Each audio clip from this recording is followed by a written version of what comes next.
On to the latest from Venezuela, where the parliament has given its initial approval to a landmark amnesty bill which covers the charges used to lock up dissidents under ousted leader Nicolas Maduro and his predecessor Hugo Chavez.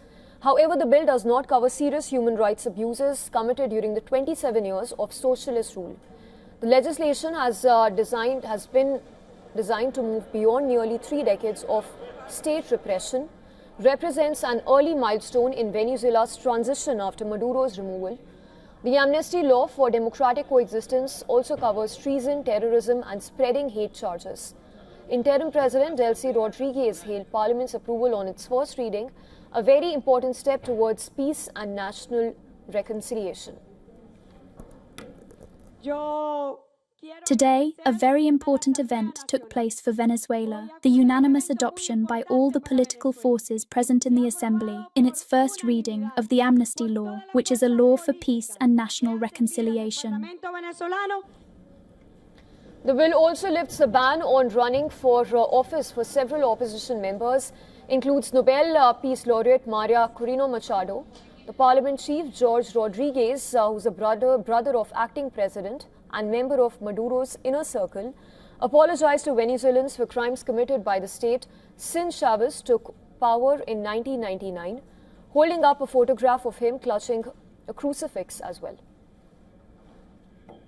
Pedimos perdón. We ask for forgiveness because, and I say it clearly, I do not like prisoners. But it may be necessary because of criminal codes or whatever, or because of the realities of politics and the specific situation of a society.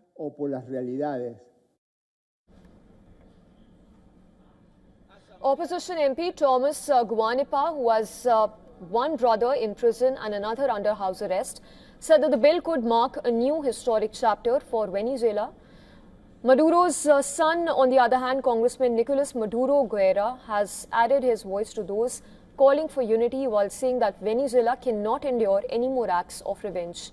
Lawmakers will take up the bill again on Tuesday for final readings. Venezuela must set itself on a path, with love leading the way, with reconciliation and with peace firmly established, toward the glorious future of development that destiny has prepared for this beautiful land that is Venezuela. Meanwhile, relatives of political prisoners as well as human rights activists held protests condemning the slow implementation of promised prisoner releases. They described it as a judicial silence on political detentions and even demanded swift legal proceedings and the full release of detainees.